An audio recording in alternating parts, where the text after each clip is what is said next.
igniting the apostolic fire.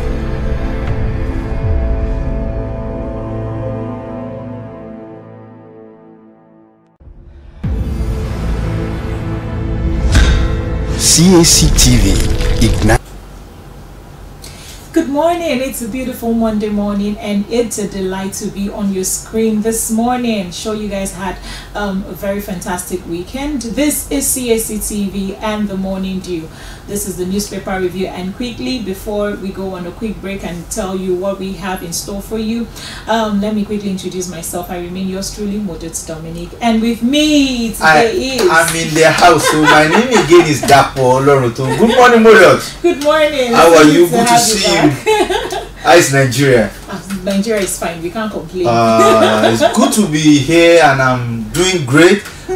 Viewers, like she has said, we have so much for you today on the program.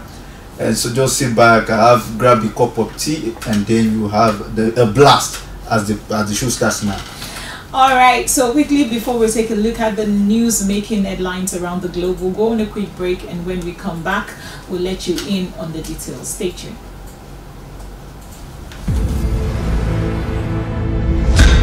Cactv igniting the apostolic fire.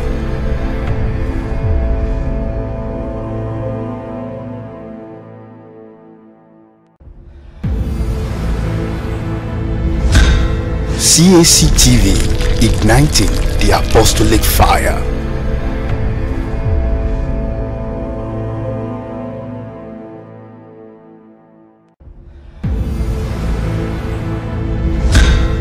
Cactv igniting the apostolic fire.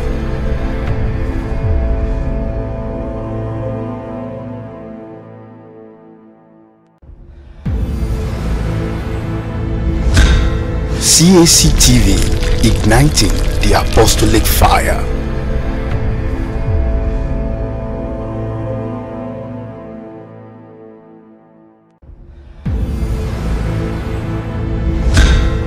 Cactv igniting the apostolic fire.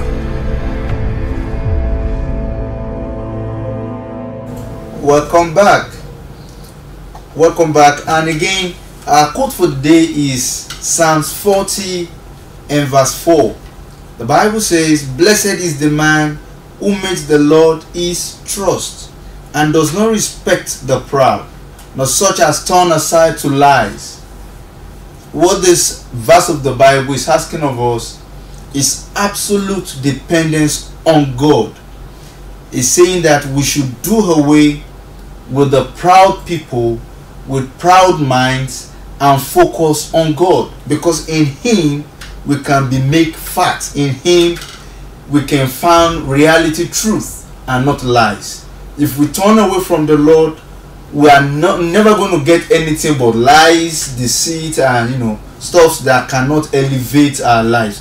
But depending on God, we attract, we generate all the blessings that God has in store for. And that's why the word blessed, anywhere you say blessed or blessed, it means that God is up to something pertaining to you, and He has capacity to bless us. And that will do for us as the week has just begun.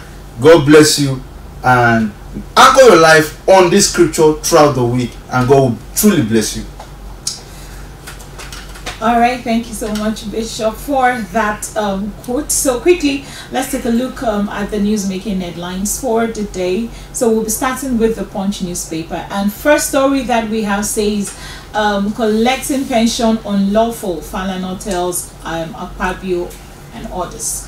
Okay, so the chairman of Alliance and Surviving COVID-19 and Beyond, Mr. Femi Falana-San, has appealed to the Senate President Godswill Akpabio and other former governors to stop collection of pension as ex-governors. Falana, a human rights lawyer, urged former governors to emulate Ogun State's former governor Benga Daniel and former Gombe State Governor Ibrahim Dankubo. And also the senior lawyer stated that since the Kwara, Imo and Zamfara State House of Assembly had abolished the governor's pension scheme, he admonished them to, he admonished other houses of assembly to follow suit without any further delay. Falana, in a statement on Sunday, also made reference to the judgment delivered on November 26, 2019 by Justice Oluremi Oguntoyibo. He also declaring the payment of the pension to former governors as illegal and unconstitutional. The plaintiff and advocacy group Social Economic Right and Accountability Project had filed the suit against the Attorney General of the Federation, wherein it challenged the constitutional validity of the pension paid to former governors in Nigeria. All thanks to Falana on that. I when I saw this story, I was so excited. There's this smile on my face, like there was one morning I was going to come to see that somebody is actually standing up to tell these people that, come, what you guys are doing is actually not right. You can't still be in the office, you're serving and then you're collecting pension. Is just so unheard of. And then why are you still collecting pension when you're still serving in the office where you're still being paid? Does that make any sense at all? So kudos to Falana, and I really look forward to this, to them comply, coming together and also seeing reasons to what he has said. So Bishop, what's your take on this? Well, I would say we shouldn't celebrate yet, because it is just a suit. It is yet to be, to be a law, in a way that it will, curb the present retired or ex-governors from taking, unnecessary allowances, despite occupying certain political offices. Some of them are already ministers, some are in the Senate. But as it may, what the activist lawyer Falana has proposed is a very laudable thing. For me, I think all the ex-governors should, of the truth, emulate what former Governor Brigadier Daniel and co, has done in that regard. They have, they are in the Senate and they have do away with receiving allowances as ex-governors of their states, and then they are leaving. And these former governors are not even poor people. At all. These are multi-billionaires. I don't know why they still want to be, taking so much from the government that is poor, because the country is broke. They're actually borrowing to make sure that they're meeting up your needs. And they should be sacrificing, so much so that the states can even forge ahead. But the reverse is the case. They still want to. I remember a time while Akpabio was the sitting governor of Akwa Ibom, proposing that all former governors should be restricted to taking, I think, 100 million naira a month. He put for the bill at the time that the senators should look into it. And some people were of the opinion that 100 million every month, that is crazy. But the truth is that his agitation at the time was that, argument was that they were taking more than 100 million, of course, every month. How? Medical. When they go abroad for medicals, their kids, their wives, something allowances and all. Before you know it, it's so much on the government. So he proposed, but that proposal did not sit well with many of them, and we never had anything afterwards. But this time around, I'm praying that this suit will, will survive in a judicial system, and will get will be enacted for the ex-governors to follow. That way we can say, okay, what Falana has pushed for as now, getting a crown. Okay, yes, see, because if you're really telling us to adjust to situations of the economy right now, I believe that you also need to lead by example. So if all of that, all the incentive is still coming to you at this stage when you're still taking a lead in a political office, then it doesn't make any sense for me. So I really look forward to this. being taken a look at, and then something is to be done to it. Okay, so taking a look at the next story that we have, the second story says that Tinubu drives domestic refining and imports. Recent move in the downstream oil sector highlights Nigeria's paradox of misery amid enormous endowment. While the Nigerian National Petroleum Company Limited pledged 6 million barrels of crude oil to the Dangote refinery by December, 5 other smaller domestic refiners lamented their inability to commence production. Pump prices of refined products climbed higher amid continued supply issues. Without further delay, President Bola Tinubu should drive a program facilitating domestic self-sufficiency in refining. Officials, including the Minister of State for Petroleum, Enikin Lapo Biri, admitted that the failure of the NNPC to supply Dangote refinery and 5 modular refineries with crude feedstock had stalled their full take-off. They also blamed lower than expected crude production for the lapse. The Crude Oil Refinery Owners Association of Nigeria lamented that several more refineries were also nearing completion but were stuck because of supply uncertainties. Meanwhile, the pump prices spike created further apprehension for business operators and dependent Nigerians' agony. Manufacturers said that the rise in per litre price of diesel to 1,275 in Lagos and 1,300 ex-Lagos was further impacting on production costs and prices. Okay, so taking a look at that second story would see that there is so much going on in the refinery sector, and looking at the fact that gas is now, I really don't want this to happen, because as of last week, myself and Engineer Ola, there was this topic that we also touched on, where we also have to talk about scarcity, because I know that when anything pushes further into petroleum, everybody wants to go into that direction.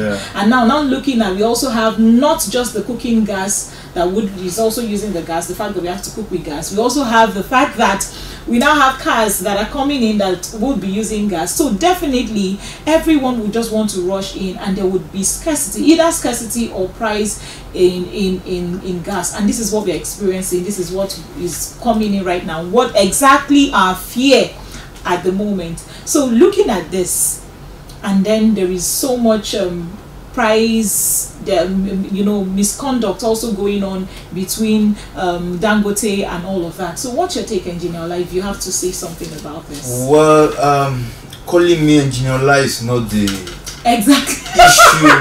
but I will reply, going by the story. Well, I think it's worrisome to imagine what people are going through at the moment, and going by how much dependence we have, our economy is built on oil, shows how unserious we are as a nation. Because for me, I think we ought to have scaled beyond this level of mediocrity. As a country, whose GDP, whatever we make is absolutely dependent on oil, I think we should do better. If not for ourselves, for for the country. It's because a large number of us depends on the fuel for either petrol, either the gas, either diesel, and the pump prices is crazy. Now Dangote have been the talk of the matter as regards this oil.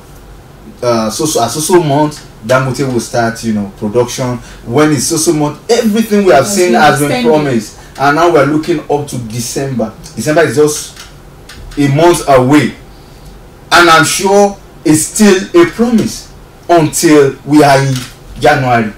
So I think Nigeria should just be truthful to itself. our leaders should be truthful. The president should be truthful to us enough to tell us that we haven't arrived at a point of solution on the ground of how to distribute or sell or import or export this Dangote, whatever. If the NNPC will be supplying Dangote and the refinery is not ready, then the citizens will suffer. We tend to buy at a higher price, and the moment the price of oil goes up, commodities goes price triple. At the moment, if you go into stocks, you discover that people cannot even trade well. Exactly. And those that even trade, they are already starving. So I don't know how they intend to create a solution with promises that have not been met. And I also think that they need to prepare our mind, because so far they've been telling us it's going to start up, it's going to kickstart by November, and from November it's going to kickstart by August, and then they keep pushing and pushing, and our minds we're so ready, looking forward to this commencing. So I think the government what they need to do is prepare, get themselves ready. Once they are ready. My worry again is putting mouth in this matter. Because how do you discuss this and not abuse government? Sincerely, how do you do a review of that, something that is not as if it's a good news or anything, a promise upon promise, and then so and so you give excuses, and so how do you want us to believe what you are saying is true or false? For me, it also shows that they are not ready. They really do not even understand. So let's just appeal to the government that whatever you are putting to the media should be something that you are so sure about is going to be effective. It's going to be effective. If you are not going to be, if you are not ready to push Dangote refinery to start supplying and to start manufacturing, let us know when and how. Let it be 2025. At least we'll know that between now and 2025, Nigerians will go through so and so. We'll be able to predict our woes, and then not that you raise our hopes and then clear off our feet. I'm sorry. And then we wait in expectation. Yes, okay, we'll go on a quick break, and when we come back, we'll look at further stories. Please stay tuned. This is still the newspaper review on Cactv. We'll be right back shortly.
CAC TV, igniting the apostolic fire.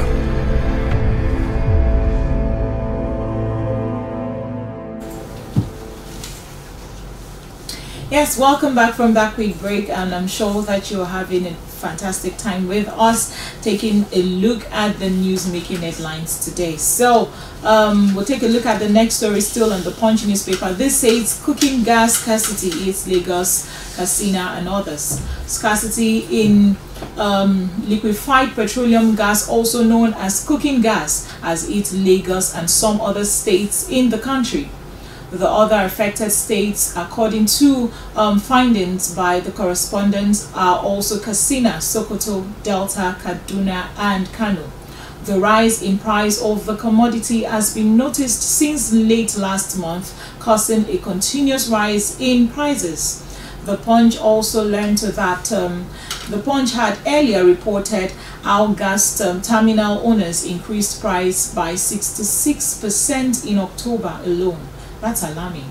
Price of 20 metric tons of cooking gas rose from 10 million naira at the beginning of last month to 16 million naira as of late last month, despite NLNG currently supplying at 20 MT of cooking gas to them at 9 million naira. Market survey carried out by the Punch over the weekend revealed that 12.5 kg of cooking gas now sells for between 13,500 and 14,000 naira at the blank market.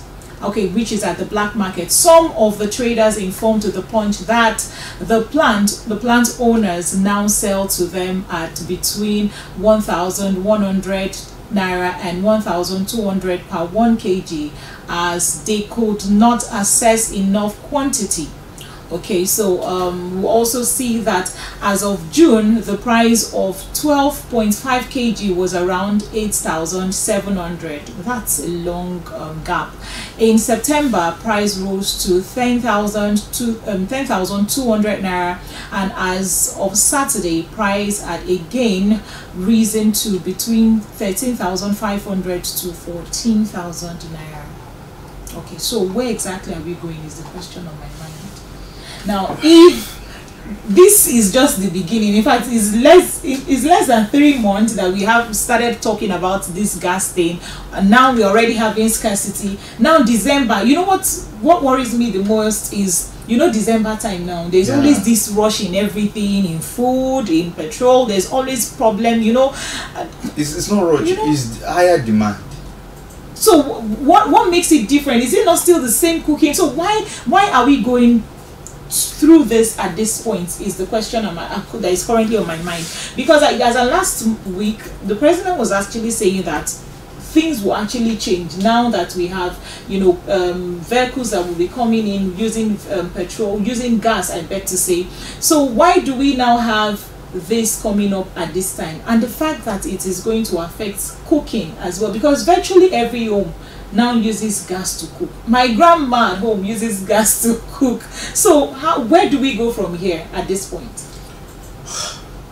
It's not a good development to see 60% increment on the part of the dealers. It's a really sad story, and it's pitiable for citizens who are patronage, you know, of gas and use. You know, we use that in our home. Some use it for their power generator, and then, you know, so now they said there will be cars that will be on gas. I think we are still not ready for our citizens to live well. It all depends on the government. If they want to make us suffer the way they are making us go right now, I think it will still come back to them, because there is an elastic limit to everything in life. Exactly. When you push people to the wall and to the wall and to the wall, a time will come the wall will fall. It bounce back. And it's either it falls on them and it falls on you. But whichever way, whichever fall that may comes, it will be in between the people and the government, because they have been pushed and we have been pushed. You see, I think it's not normal for us as a country to try through this route of inflation on the purchase of gas. It's too high. Under 3 months, you can imagine the gap. It's too wide. How do you want people to survive? 66%. How do you want people to survive? So are you asking us to go back to charcoal or what? Are you asking us to go back to God forbid, or firewood? Goodness. Because I don't know what I don't know what they are recommending as leaders or father of the nation. Because if you can't access fuel on its own is a no-go area, and now the only thing that people are currently managing to, you know, people tune into gas as a way of that this will reduce costs. But now it's like the highest. highest, even if not higher than diesel. Of course, because as it is now, 14. Now this is just November. Now when it comes to when we now enter December itself, where we always have rush in everything, so what then is going to be the case? Please, at this point, I really look forward to the president stepping into this and saying something about it, so that we don't go back and forth on this. This is supposed to be a means of having, you know, easing the issue and the pressure on the masses, and not putting so much pressure on them again. At this point, we are dealing with too much. Too much mentally. People are going through stress. Don't add to it. The least the government needs to do is not add to the problems that the masses are going through. Okay, so away from the Punch, we're done with the Punch newspaper. So now we're taking a look at the story from the Vanguard. So the first story that we have from the Vanguard says CBN Governor Cardoso vows to fight inflation. The governor of Central Bank of Nigeria, CBN, Mr. Olayemi Cardoso, has said the bank under his leadership was determined to make its impact felt by curtailing inflation. He said, at the end of our tenure, we want to look back and see that our policies have positively impacted people's life. The bank disclosed yesterday that Mr. Cardoso restated the direction of his leadership while playing host to the impacting investing community, led by the 14th Emir of Kano and Khalifa of the Tijaniya Sufi Order of Nigeria and the neighboring countries, Muhammad Sanusi, who was also former governor of the Apex Bank. Sanusi also, while expressing concern about the inflation rate in the country, urged the new leadership at the CBN to work persistently at driving down the rate, which he noted had severely impacted the wealth of individuals. Speaking further, Mr. Cardoso thanked the impact investing community for visiting the CBN, noting that the community represented an excellent future for Nigeria, with the potential to transform the country's economy by tapping into the investment opportunities available across the country. Okay, so that's the first story that we have from Vanguard. And for me, I like to hear news like this. I like to read stories like this. If it's one thing to say that you would do this before your tenure is over, and it's another thing to see that it is being implemented. So if Cardoso is coming out and saying he vows to fight inflation, how exactly is he intending to do it, and how is he carrying people along? Because there's some certain things you can't do alone. You have to carry people along. So if he's coming out to say that, okay, I'm going to do this before my tenure is over, kudos to you, and I wish him that God give him the strength to do that. Because in Nigeria, leading Nigeria, you actually need strength. And I am saying again that it shouldn't be just words, but there should be action backing up his statement. You see, the name Yemi Cardoso is an household name in the Lagos politics, because and if you recall, during the president's speech where he said Emilokon and the likes at Ogun State, Yemi Cardoso was a name he mentioned while he was asked to bring his nominee for the VP at the time when they were the newly formed All Progressive Congress, and it was that nomination that, you know, he varied their credentials and then persons on, you know, now finally giving it to Yemi. No, Yemi, the VP, the former VP now, okay. Yemi Osinbajo. The president said at the time that Yemi Cardoso was one of the men he thought could be the vice president. So now that he has made him the CBN governor, we want to congratulate Mr. Yemi Cardoso for the appointment, and we look forward to seeing him hit the ground running, like they used to say. That's what they say at the entrance of appointment, that they would hit the ground running. That was what President Tinubu said, and then we can see how the ground is almost killing us.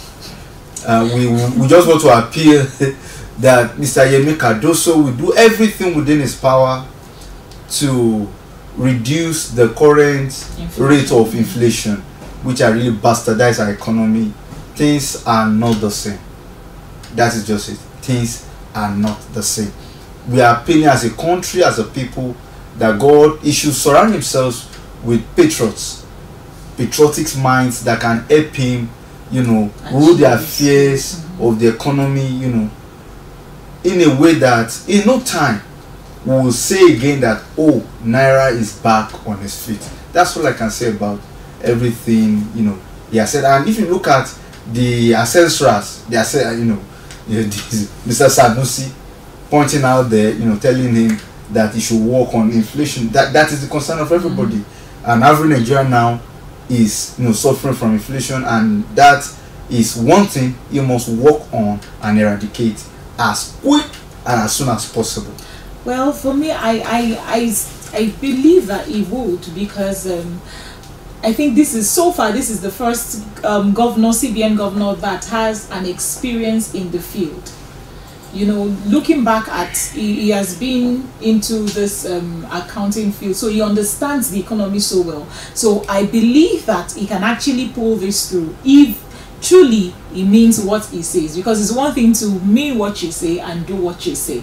So our CBN governor, I am looking forward. I am so in support of you, and I really hope that my support will not be, when Nigerians will say there's no for my hand. So I'm really looking forward to for that means that Cardoso will not fall your hand. Honestly, I am also looking forward to that. Okay, moving further to the second story that we have from Vanguard. This says over 200,000 police officers for mental health education. Recognizing the importance of mental health among the armed forces, police, and other paramilitary bodies, particularly in the downline economy, the Mind Management Foundation is targeting over 200,000 members of the Nigerian police force for mental health awareness training in Lagos. Mind Management Foundation, a non-governmental organization that provides remedy to issues bothering mental health, said the program was designed to assist the government in tackling the societal menace. Flagging off the training at the Lagos Command, the director of the foundation, Barrister Anrize Emmanuel, at an event to mark the 2023 World Mental Health Day, described mental health as a critical issue that affects people of all ages. Emmanuel said with an estimated statistic of 1 in every 4 people in the society, mental health remains the root cause of suicide. She said our organization is embarking on a road tour to take this awareness campaign to 200,000 policemen and women nationwide. Our vision is to take this training to all other barracks in the nation, with a day of training on awareness drives about this societal menace. I'm so happy that they are starting with them. They are starting this awareness with the armed forces, because sometimes when you look at the behavior of some of these our policemen, when they come for you, I'm not there. when you look, no, see. Except you don't drive. Everybody watching and listening is hearing me. I'm not there. Except you are not in this Lagos. See, there are some actions you just see and you'll be like, the one I saw on Friday.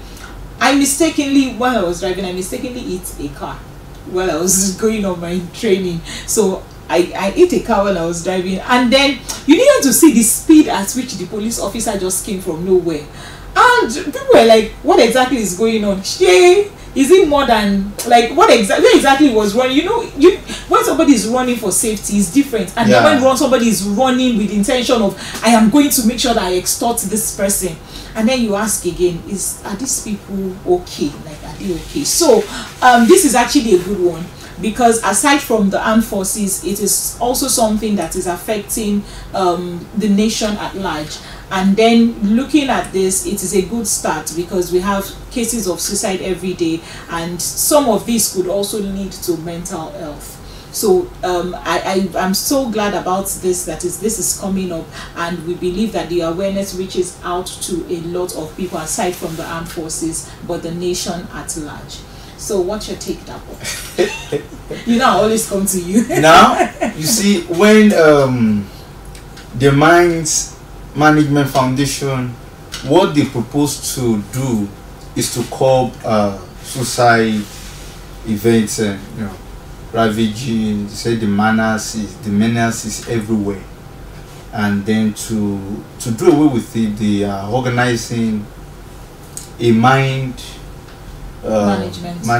something to make sure people don't think in that direction again, that no matter how depressed you are, what should come to you is not suicide, which I think is a good idea from the initiative to have come up with such a vision, and now to direct it to the armed forces, targeting the Nigerian police force and looking up to 200,000 of them. Wow, I want to say salute to the organizers of that initiative. Honestly. I pray it goes well. I pray they have their way to have the Nigerian police, touched, educated, and then taught how to manage their mindset, because when the mind is corrupt, I tell you, the entire body will go haywire. Yeah. So it's a good thing if the NGO are able to bring them into life, a much sophisticated, intelligent lifestyle where they don't have to do as much evil you have mentioned, even in your encounter with them. Some that I've had with them are very ugly, and I believe in every thinking, functioning person there is that part of depression, because we are human beings, and when there are situations we get to be depressed, but and then you tend to want to transfer it. What that is not supposed to do is to cause us to want to take our life. So, and let's just give it to the NGO, and we pray they are able to do beyond the police. They should extend it even to the last mile in Lagos, because they are more very insane than that of the police. All right, so away from that, we'll take a look at the next story that we have. Okay, I think we should go to the Sun newspaper. Let's see what the Sun newspaper has for us. But quickly, before we go to the Sun newspaper, let's go on a quick break, and when we come back, we'll let you in on what the Sun has to say to us today. So please stay tuned. It's still CSC TV, and this is the newspaper review. We'll be right back.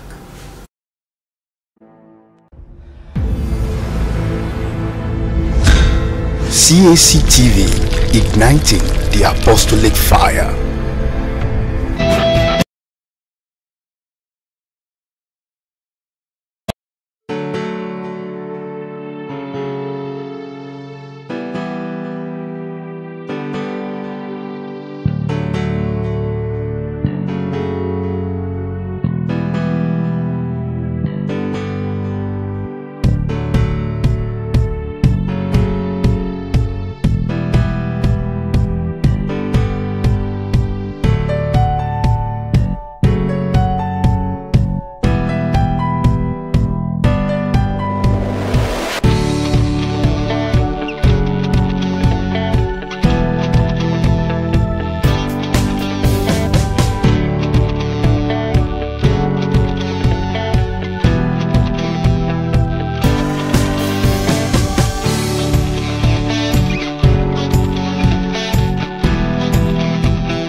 Cactv, igniting the apostolic fire.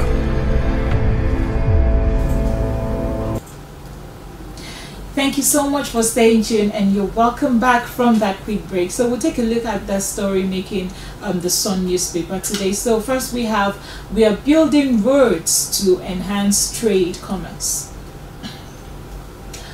Governor Alex Oti of Abia has expressed the state government's determination to build roads that would enhance trade and commercial activities in the state. Oti said this on Sunday during the inauguration of the MCC Old Express Road in Abba, I beg to say. So the governor said his administration considered building good quality roads as not only critical to improving vehicular movement, but to giving businesses the enablement to thrive. He disclosed that the government had awarded contracts for the construction and rehabilitation of some roads that were important to economic development. We cannot drive the kind of economy rejuvenation that we seek if our most important roads are in bad shape, he said. The governor said the constructed road was a statement that the government had begun a holistic restoration of Aba and the state at large. Okay, so kudos to the governor, Alex Oti, for looking forward to making some of these roads better, because I tell you that if the roads are bad, it will definitely also affect the commercial lives of activities everywhere, because you see that a lot of the things that happens when people go to the market, they will tell you that the roads are very bad, you know, the stress I went through, so I have to pay. So in increments gradually would, you know, dive into what they sell as far as the road is concerned. So this is actually a good one for me, that the governor is looking forward to making sure that we have good road construction. Engineer Ola. Again, why? Again, we have addressed. I think it's because you've been away for a very long time. Wait. Anyways, let's give it to Mr. Oti for eating the ground running. Like our politicians would say. And now you're also laughing like them. You know, when they do some things, you see them laugh more like they're making meaning of something. If infrastructure is what, you know, attracts investors to any states that want to thrive economically, and then I think that's a good track to follow, as this would really affect the people of Abia State for good. And I believe that is the only Labour state, the Labour Party, this is the only governor they've been able to secure in the last poll, and we look forward to them having more states. And we hope that Alex Oti is able to demonstrate, you know, what the Labour Party can do in terms of development for the people within the country. So if he take for instance Governor Fashola was the campaign of APC when they were to take power from Jonathan, because Governor Fashola at the time was doing marvelously well in Lagos, and with that they were able to win Ogun State, they were able to win, you know, Ondo State and some other states in Southwest, and then they extended it to other parts of the country and now have it at the national level. So if this Governor Oti can do well by providing infrastructures that will attract both international and local investors, it will aid the development of Abia State and will even make their, you know, political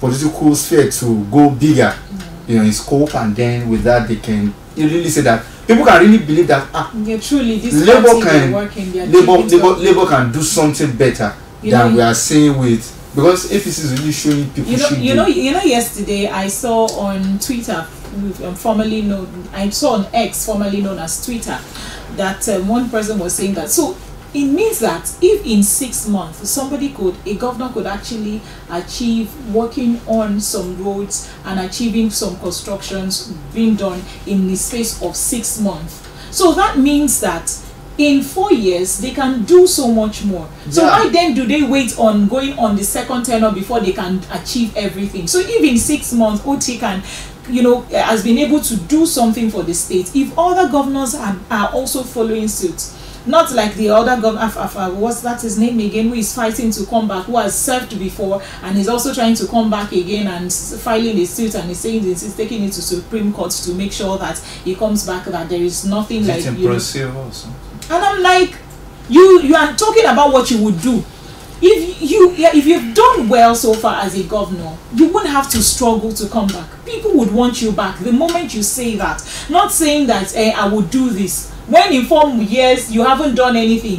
You were supposed to be saying, if truly you've been doing something, was I was able to do this, I was able to do this, so this is what I will do. Not just saying I will do this, and then for 4 years gone by you haven't done anything. So in 6 months somebody has been able to pull this through. So it means that there is so much more that can be achieved in the space of 4 years. Before now thinking of, tell me why the people of that community would not want to put him again if he says he's going for the second tenure. This is what we're talking about, and I also look forward to him bringing this to reality, and that is a kudos from me to him, and more kudos if this is being achieved. Okay, so away from that, let's take a look at the last story that we have from the Sun newspaper, and this says Labour adamant on strike over Ajero. The NLC and the Trade Union Congress, TUC, had on Friday resolved to embark on a nationwide strike to protest attack on Mr. Joe Ajero. He was arrested by the operatives of the Nigerian police during a protest march organized by the Congress in Owerri, Imo State, in response to the claim that the state government was abusing and violating rights of its workers. NLC alleged Ajero was brutalized by security agents attached to Governor Hope Uzodinma. However, the Imo Police Command has refuted the allegations, saying he was not arrested but taken into protective custody to avoid being lynched by a mob. To avert the strike, the Labour Centre has demanded investigation and deployment of the Commissioner of Police in Imo, sack of the area commander of the police and all other officers and men in Owerri, through whom the police commissioner supervised the attack, as well as the arrest of an immediate prosecution of Mr. Nwaneri Chinaza, aide to the governor. The workers' union also asked for the immediate, independent and unbiased through professional medical examination of all victims of the attack, immediate restoration of all properties lost, and urgent implementation of all outstanding industrial relations agreements previously entered with the state government ahead of the industrial action. The top hierarchy of the organized labor organs would meet in Abuja tomorrow to ratify the proposed nationwide strike.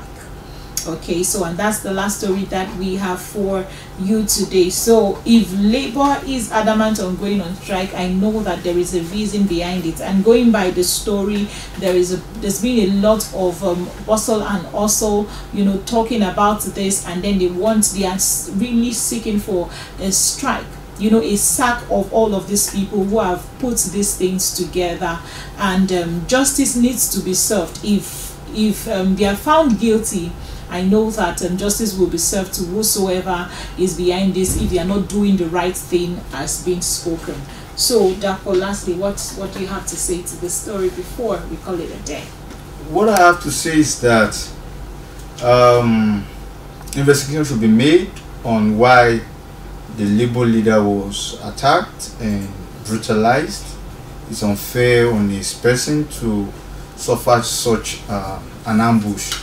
Nobody till now can really give us the fact of what went down between him and the officials who must have mishandled him, and it's so sad to see him in that scene. And then for NSC to say they are embarking on in an indefinite strike, nationwide strike, I think they have a right to do so.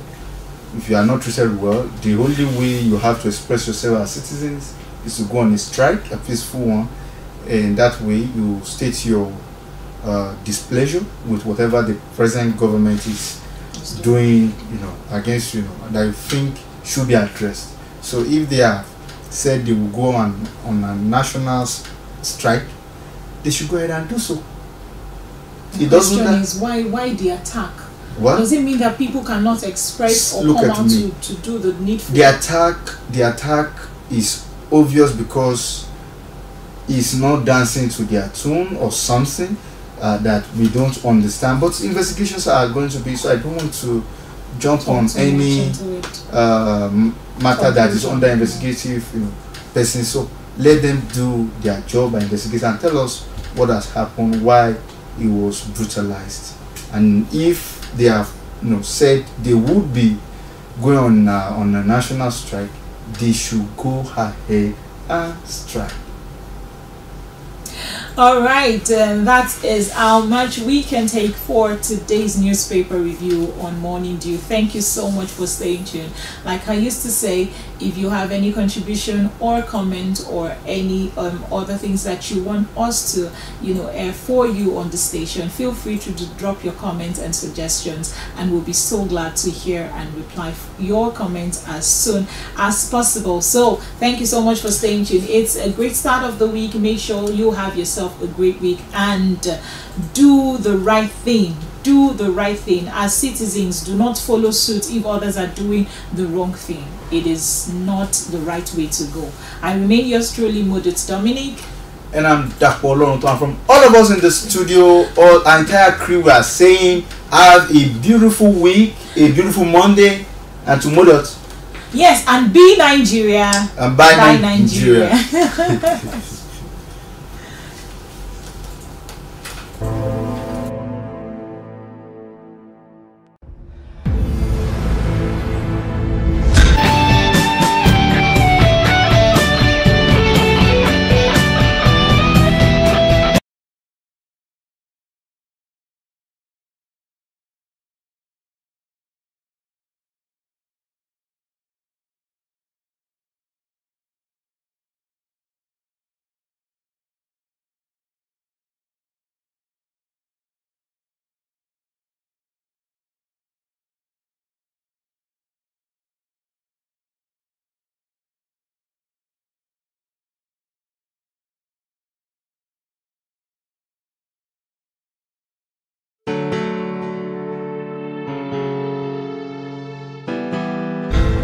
Cactv, igniting the apostolic fire.